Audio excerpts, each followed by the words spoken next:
אתה קרוב, לא מפסיק לאהוב. Il y a quelques années, à Yerushalayim, il y a eu une histoire d'un Bachur Yeshiva de 16 ans. Il s'appelait Yossi. Yossi, toute la journée, il étudiait la Torah, du matin jusqu'au soir. Il mangeait Torah, il buvait Torah, il dormait Torah. Et un soir, il était 10h, 11h, il avait envie de manger quelque chose de matok. Il avait fini son limo de Torah, il s'est dit, je vais aller à la Macolette, je vais aller acheter une tablette de chocolat. Alors il prend sa veste, il prend son chapeau, et il commence à descendre les escaliers de la Yeshiva pour se diriger vers la Macolette.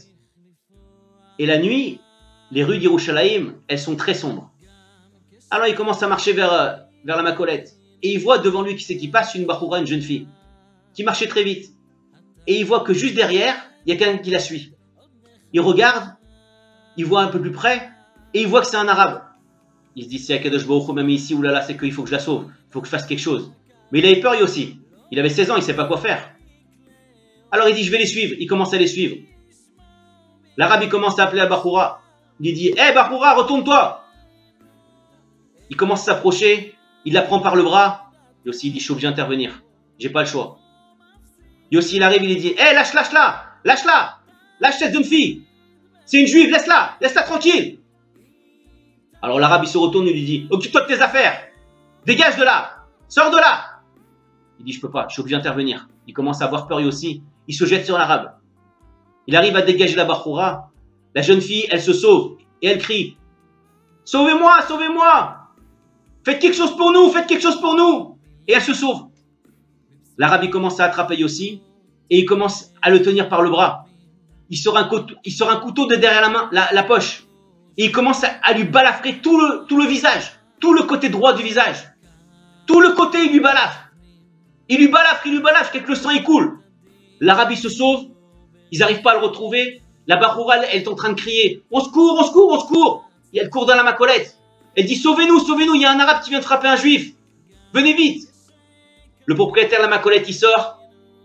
Il dit, qu'est-ce qui se passe, qu'est-ce qui se passe? Il voit plein de sang, il voit aussi qui est couché par terre avec la joue en sang. La joue en sang, il ne sait pas quoi faire. Il appelle le Magué David Adom. Ils arrivent tout de suite. Ils le prennent. Ils le prennent à l'hôpital.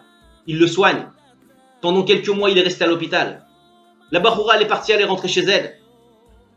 Yossi revient à la Yeshiva après quelques mois. Après quelques mois, il étudie à la Yeshiva. Il étudie 17 ans, 18 ans, 19 ans, 20 ans. 4 ans, il étudie à la Yeshiva. Non-stop. Non-stop. Kulo Torah. Que de la Torah. Que de la Torah. Que de la Torah. À 20 ans, il commence les Shidduchim. Il a envie de se marier. Il veut rencontrer des filles. Il va voir le Rosh Yeshiva. Il lui dit, Kvod Arav, je veux que vous me présentiez des filles. Je veux me marier. Il lui dit, ok. Ok.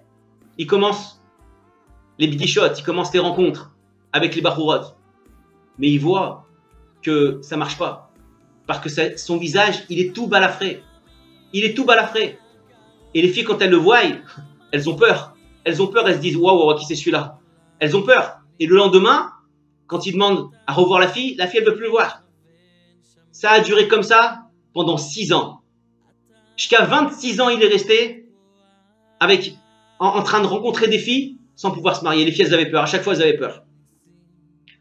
À 26 ans, il arrive voir le Rosh Yeshiva. Il va voir le Rosh Yeshiva. Il lui dit, Kvod Arav, je peux vous parler?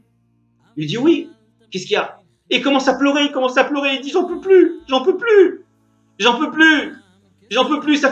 Ça fait 6 ans que je fais des shidduchim. Ça fait 6 ans que je rencontre des filles. J'ai rencontré plus de 200 filles. Il n'y en a pas une qui veut de moi. Le lendemain, elle me dit, je veux pas. Regardez mon visage. Il est tout balafré. Elles ont peur quand elles me voient. Le Rosh Yeshiva, il regarde. Il lui dit, écoute, viens mon fils. Il commence à le serrer, à l'embrasser. Il lui fait, t'inquiète pas, t'as fait une mitzvah. Akadosh Baruch Hu, il paye pour une mitzvah. Quelqu'un qui fait quelque chose de bien, Akadosh Baruch Hu, il l'aide. Il n'y a pas, quand on aide quelqu'un, Akadosh Baruch Hu, il aide la personne.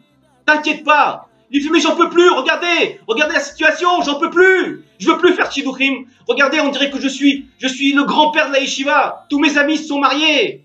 Il n'y a plus personne. Je suis le plus vieux de la yeshiva. J'ai 26 ans. J'en peux plus, Kvod Arav. J'en peux plus.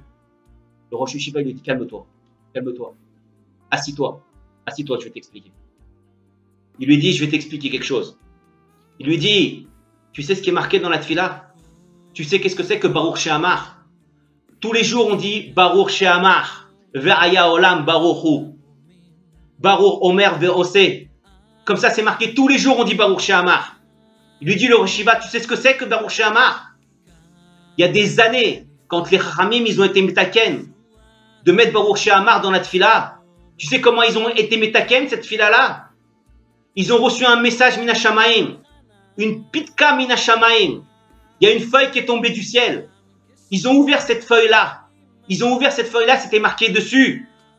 Akadosh Baruch Hu, il demande qu'on institue cette tfila-là dans la tfila. Qu'on institue Baruch She'amar dans la tfila. Et les Chachamim, qui ont été metaken la tfila, ils l'ont mis dans la tfila. Et dedans, tu sais qu'est-ce qui est marqué? Il est marqué comme ça.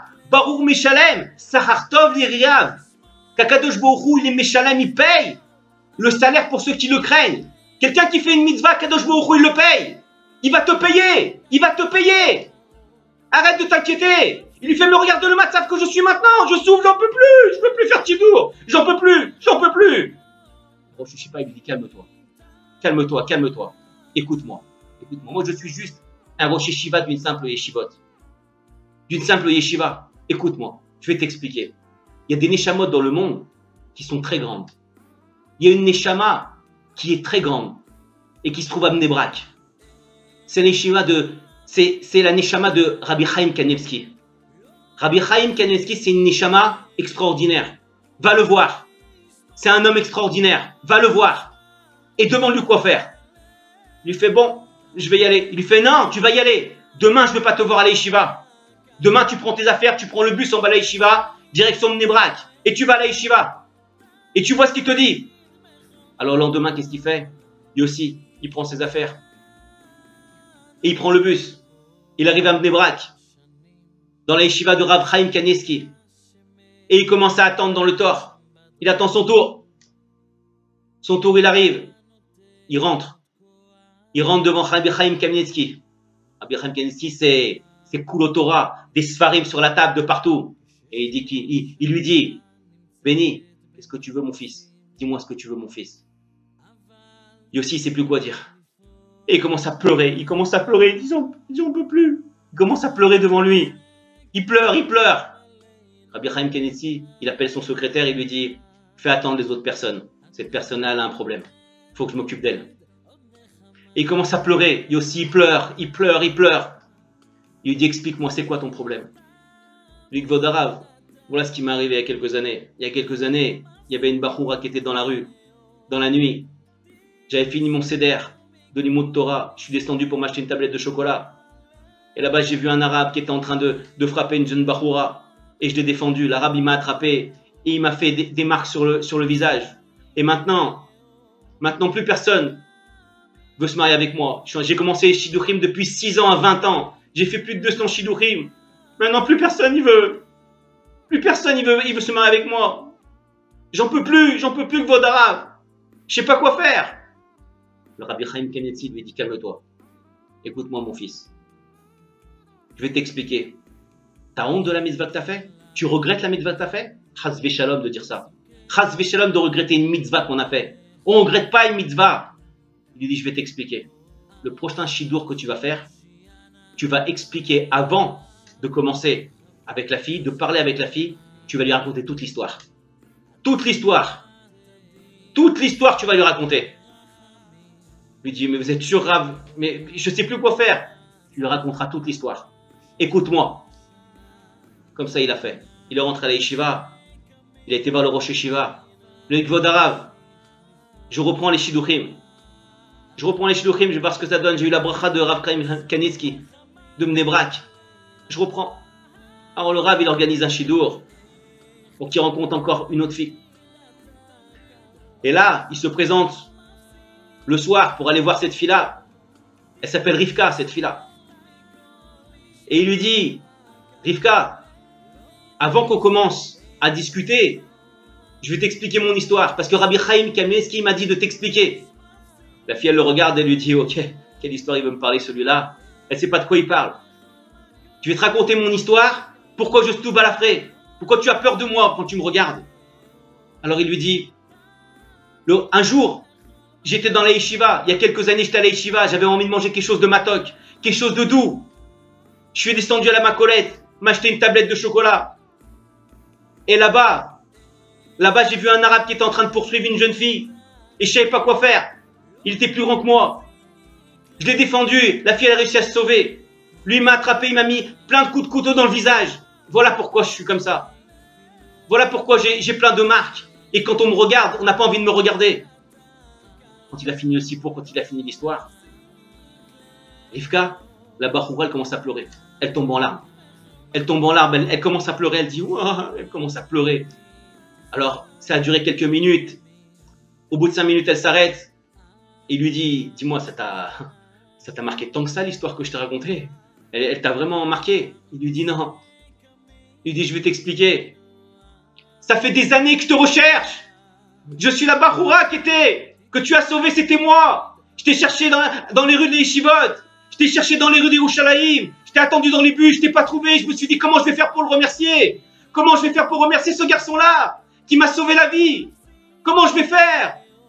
Comment je vais faire? Et là maintenant, la semaine dernière, qu'est-ce que j'ai dit? J'ai dit, si un jour je le rencontre et il veut se marier avec moi, je me marie avec lui. Je me marie avec lui. Il m'a sauvé la vie. Il la regarde. Waouh, il est étonné. Il est étonné de la bracha de Rav Chaim Kanievski. Les Chamim, ils disent comme ça. Ayotzer yachad libam avimid kol ma'asehem. Ayotzer yachad libam Akadosh Baruch Hu. Il analyse les cœurs, c'est ce qu'on dit dans le Teilifim de Shabbat. Akadosh Baruch Hu, il voit tout. Il ne faut pas regretter les mitzvot qu'on fait. Parce qu'Akadosh Baruch Hu, un jour il nous la paye. Un jour il nous la donne. Il ne faut pas regretter ce qu'on fait. Quand on le fait, il faut le faire Bessimcha. Et quand on le fait Bessimcha, Akadosh Baruch Hu, il nous paye. Akadosh Baruch Hu, il n'oublie personne. Akadosh Baruch Hu, il pense à personne. Ce couple-là, ils se sont mariés. Ils habitent à Yerushalayim. Comme quoi, Akadosh Baruch Hu, ou Meshalem Sachar Tov, les Réav, Akadosh Baruch Hu, il paye le Sachar pour ceux qui le craignent. Les mitzvot qu'on fait, Akadosh Baruch Hu, il nous les paye. Mais il ne faut pas les regretter. Il ne faut pas les regretter. Parce que ces mitzvot-là, elles sont chères pour nous.